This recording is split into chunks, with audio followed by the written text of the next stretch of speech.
पिछले एक हफ्ते से माहौल बना था कि भाई फलाना खिलाड़ी खेलेगा, फलाना खिलाड़ी बाहर हो जाएगा, इसके साथ गलत होगा वो टीम में आ जाएगा। अब एशिया कप का स्क्वाड अनाउंस हो चुका है और क्लैरिटी जो है वो आ गई। सबसे पहले हाइलाइट्स बताते हैं कि इस एशिया कप के स्क्वाड की हाईलाइट क्या है।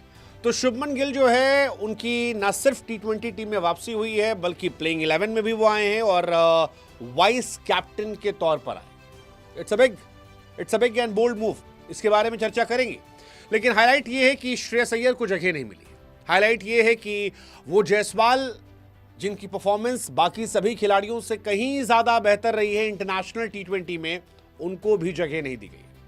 जसप्रीत बुमराह हैं, अक्सर, कुलदीप, वरुण स्पिनर के तौर पर है, हर्षित का सिलेक्शन हुआ है, अर्शदीप और बुमराह बाकी पेसर हैं, प्रसिद्ध कृष्णा या सिराज को जगह नहीं मिली है। संजू सैमसन हैं लेकिन ऐसा लगता है कि प्लेइंग 11 का हिस्सा नहीं हो, वो सेकंड विकेट कीपर बन जाएंगे क्योंकि मेरे हिसाब से जितेश शर्मा न सिर्फ विकेट कीपर के तौर पर खेलेंगे बल्कि प्लेइंग 11 का हिस्सा होंगे। ये ओवरऑल कहानी है। अब कहानी शुरू करते हैं शुरू से, ओपनर से, क्योंकि इस स्क्वाड को लेकर जो सबसे ज्यादा चर्चा हो रही थी वो ये हो रही थी कि यार क्या ओपनर सेम रहेंगे, क्या अभिषेक शर्मा, संजू सैमसन ही ओपन करेंगे या फिर जायसवाल और शुभमन गिल जो पहले ओपनर थे उनमें से किसी को इस टीम में जगह मिल सकती है। अभिषेक शर्मा को लेकर क्लैरिटी ये दी गई कि अभिषेक शर्मा जो है वो क्योंकि T20 वर्ल्ड कप के बाद सबसे ज्यादा स्ट्राइक रेट मेंटेन करते हैं, 199 के आसपास का स्ट्राइक रेट है, 200 के आसपास का, और गेंदबाजी भी करते हैं, तो ऐसे में आप उनको रिप्लेस नहीं कर सकते, वो खेलेंगे।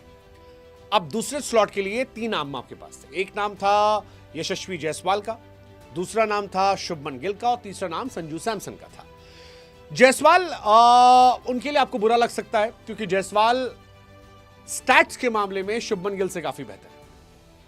165 प्लस का स्ट्राइक रेट है और 35 प्लस का एवरेज है। शुभमन गिल का 30 का एवरेज है, 139 का स्ट्राइक रेट है, उससे बेहतर है। लेकिन ऐसा लगता है कि शुभमन गिल पर BCCI जो है वो इन्वेस्ट कर रहा है और भविष्य में उन्हें ऑल फॉर्मेट कैप्टन बनाया जा सकता है। ये सवाल भी आया था, सूर्य कुमार यादव से पूछा गया क्या वो फुल टाइम कैप्टन बनेंगे। सूर्या के भाई इधर पूछो यार, हमसे क्यों पूछ रहे हो, बट वही लग रहा है, अदरवाइज और कोई लॉजिक नहीं था।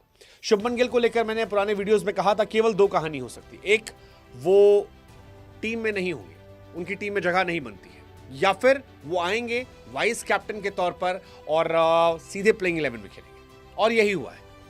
या तो उनकी जगह नहीं बनती जो कि लॉजिकली नहीं बन रही है, या फिर BCCI उनके टैलेंट को इतना बैक करता कि नहीं ये once in a generational player है, हमें इस प्लेयर पर बहुत ज्यादा भरोसा है और हम ये मानते हैं कि ये लड़का हमारा फ्यूचर का कैप्टन है, इसलिए हम इन्वेस्ट कर रहे हैं, और इसलिए चाहे जायसवाल हो या संजू सैमसन हो हम उनको साइड कर रहे हैं। अदरवाइज कोई लॉजिक नहीं है। जायसवाल मैंने पहले भी कहा स्टैट्स में बेहतर है, 36 का एवरेज है, शुभमन गिल के 30 के एवरेज से बेहतर है। शुभमन गिल और जायसवाल के स्ट्राइक रेट में काफी ज्यादा फर्क है। शुभमन 130 से 40 के स्ट्राइक रेट पे खेलते हैं, जायसवाल 160 से 180 के स्ट्राइक रेट पे खेलते हैं, तो जमीन आसमान का फर्क है। शुभमन T20 का हिस्सा नहीं रहे हैं लेकिन स्ट्रेट आए हैं, वाइस कैप्टन बने हैं और बैटिंग ऑर्डर में इसकी वजह से काफी चेंजेस होने वाले हैं, क्योंकि इसका सबसे बड़ा असर यही होगा कि संजू सैमसन की जगह नहीं बनेगी। मैं ये मान के बैठा हूं कि संजू सैमसन शायद अब प्लेइंग 11 का हिस्सा नहीं है, अनलेस एंड अनटिल शुभमन या अभिषेक में किसी को ड्रॉप किया जाता है, तबियत खराब होती है, या आप मान के चलो ये पॉसिबल नहीं है। शुभमन को ऑल फॉर्मेट कैप्टन इंडिया शायद बनाने वाली है और इसी वजह से ऐसा हो रहा है। शुभमन गिल स्टैट्स अगर T20 की बात की जाए तो 21 मैचेस में 578 रन है, 30 का एवरेज है, 139 का स्ट्राइक रेट जो मैंने कहा, और अगर शतक हटा दे तो 22 का एवरेज है, 132 का स्ट्राइक रेट। सो T20 में अब तक वो एवरेज रहे। हालांकि ये बातें शुभमन गिल को लेकर टेस्ट क्रिकेट में भी कही जा रही थी कि टेस्ट में भी वो एवरेज है, उनकी जगह नहीं बन रही है, बट पिछले सीरीज में हमने देखा कि जब जिम्मेदारी बड़ी दी गई, कैप्टनसी दी गई, तो फिर उन्होंने फर्क दिखाया कि कितने बड़े वो प्लेयर बन सकते हैं, और 750 रन बनाए जो जायसवाल से भी ज़्यादा थे।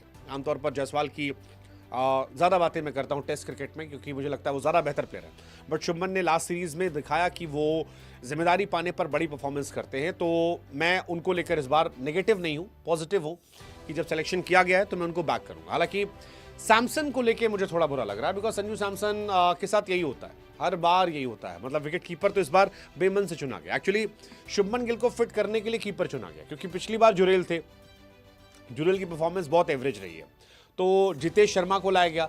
अब जितेश शर्मा बैकअप कीपर भी नहीं थे, क्योंकि पिछली बार बैकअप कीपर जुरेल थे, मेन कीपर संजू थे। लेकिन अब संजू जो है वो बैकअप कीपर बन जाएंगे, क्योंकि संजू लोअर ऑर्डर में बैटिंग करते नहीं है, संजू टॉप ऑर्डर में बैटिंग करते हैं और टॉप ऑर्डर की बैटिंग बहुत क्लियर है। ऊपर आपके अभिषेक शर्मा, शुभमन गिल, 3 पर सूर्या, 4 पर तिलक वर्मा, या 3 पर तिलक वर्मा, 4 पर संजू और 4 पर सूर्य कुमार। तो उनकी जगह बनती नहीं है। 5 पे फिर हार्दिक, उसके बाद नीचे अलग प्लेयर्स आ जाएंगे। जितेश क्योंकि फिनिशर के तौर पर आते हैं तो जितेश का सिलेक्शन हो जाएगा। हालांकि यार संजू सैमसन के लिए आपको बुरा इसलिए पता बिकॉज उन्होंने कुछ गलत नहीं किया था। अगर आप देखो T20 वर्ल्ड कप के बाद से खिलाड़ियों के स्ट्राइक रेट क्या है, तो अभिषेक शर्मा का 193 का स्ट्राइक रेट है, ऑलमोस्ट 194 का। संजू का 171 का था, बट वो नहीं खेले जाएंगे। तिलक भी 170 पर है, जायसवाल का भी 170 का था, शिवम दुबे 167, सूर्या 161, शुभमन का 129 का था। तो यानी इस कड़ी में सबसे कमजोर शुभमन गिल नजर आ रहा है।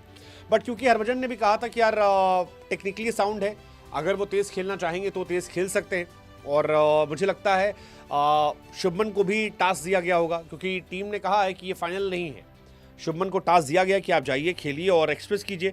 अगर वो अच्छा एक्सप्रेस कर लेते हैं और इंडिया की बल्ले बल्ले होती है तो बल्ले बल्ले है, अदरवाइज देखा जाएगा। बट शुभमन वाइस कैप्टन के तौर पर है। जायसवाल और अय्यर जो है वो ड्रॉप्ड है। ये थोड़ा सा शॉकिंग वाला हिसाब किताब है कि आपको अय्यर के लिए बुरा लगता है, because he is a all format player, form of his life. UAE Dubai में मैचेस होने हैं, वहाँ पर उस पिच के हिसाब से अय्यर बड़े प्लेयर बनते, वहाँ स्पिनर ज़्यादा होंगे, वहाँ वो अच्छा करते, बट नहीं लिया गया। अय्यर मतलब अय्यर डिजर्विंग प्लेयर थे, मेरे हिसाब से अय्यर को भी टीम में होना चाहिए था। बट अय्यर को लेकर यही कहा गया कि यार ना वो गलत है ना हम गलत है। अगरकर का यही स्टेटमेंट था कि ना श्रेयस अय्यर गलत है अपनी जहाँ पर और ना हम अपनी यहाँ गलत है, दोनों अपनी अपनी यहाँ सही है। तो ठीक है, अब जब ये लॉजिक दे दिया गया तो इसी को मान लेते हैं। संजू जितेश में कंपटीशन जैसे मैंने कहा, तो ये कहानी ओवरऑल उनकी हो गई है कि शुभमन गिल को बैक किया गया और इसी वजह से कई सारे प्लेयर जो है आगे पीछे हुए, कई सारे प्लेयर आगे पीछे हुए। खैर एक बार मैं आपको स्क्वाड बताता हूँ। सूर्य कुमार यादव कैप्टन है, गिल वाइस कैप्टन, अभिषेक शर्मा, तिलक वर्मा, हार्दिक पांड्या, शिवम दुबे, अक्षर पटेल, जितेश शर्मा। अब ये नाम ऐसे लिया गया था, ये जो नाम मैंने बताए इसी फॉर्मेट पे नाम लिया गया, तो आप इसी को मान के चलो कि यही आपका टीम का ऑर्डर है कि ओपन अभिषेक कर लेंगे, गिल कर लेंगे, 3 पर सूर्य आ जाएंगे, 4 पर तिलक, 5 पर हार्दिक, 6 पर दुबे, अक्षर में कोई एक आ जाएगा, 7 पर आ जाएंगे जितेश शर्मा, इसी ऑर्डर में। फिर बुमराह, अर्शदीप, वरुण चक्रवर्ती। इसके बाद ऑप्शनल खिलाड़ी हैं, रिंकू सिंह, हर्षित राणा, संजू सैमसन, कुलदीप। इनमें से कोई एक खिलाड़ी आगे पीछे हो जाएगा। तो संजू सैमसन को मान के बैठा हूं, बाहर बैठ रहे हैं। 5 खिलाड़ी और रख चुने गए हैं जो स्टैंड बाई प्लेयर के तौर पर। हालांकि ये पांचों भी टीम में जगह डिजर्व करते थे, कम से कम 4 तो करते थे, लेकिन वही कहानी है कि 15 ही चुनने हैं, तो 15 में किसको किसको चुन लोगे। जैसे एक खिलाड़ी प्रसिद्ध कृष्णा है, मुझे लगता है कि आप एक फास्ट बॉलर आपकी टीम में सेलेक्टेड है, उनको हटाकर प्रसिद्ध कृष्णा को रख सकते थे आप। Is a quality bowler. Washington सुंदर काफी चर्चा थी, मतलब वॉशिंगटन सुंदर और रिंकू सिंह या शिवम दुबे में काफी चर्चा थी कि इनमें से किसे चुना जाएगा। बट मुझे लगता है क्योंकि अक्षर पटेल इंपॉर्टेंट प्लेयर हैं, उनको बैक किया जा रहा है, पहले वाइस कैप्टन थे, और वरुण चक्रवर्ती ऑलरेडी टीम में, इस वजह से वॉशिंगटन को नहीं चुना गया। इस वजह से रिंकू सिंह को प्रायोरिटी दी गई कि एक स्पेशलिस्ट बैट्समैन के तौर पर वो खेल ले, फिनिशर बैट्समैन। अदरवाइज वॉशी का भी बनता था यार, वॉशी का बनता था। Riyan Parag hot and cold रहा है बीता साल, ठीक है। जुरेल बैकअप कीपर के तौर पर फिलहाल वो हो सकते हैं अगर किसी को इशू होता है। जायसवाल बनता था यार, श्रेयस अय्यर को तो बैकअप में भी नहीं रखा गया। तो प्रसिद्ध कृष्णा, वॉशिंगटन सुंदर, जायसवाल, ये 3 खिलाड़ी ऐसे हैं जो मुझे लगता है टीम में जगह डिजर्व करते थे। रिंकू सिंह को ऐड किया गया है, वो एक इंटरेस्टिंग चॉइस है, ठीक है, अच्छी चॉइस है, मतलब आप उन्हें रख सकते हो, आपने सोचा है, आपने फॉर्म को नहीं क्लास को प्रायोरिटी दी है, तो वो आई थिंक एक कहानी आती है। बट ओवरऑल ठीक है।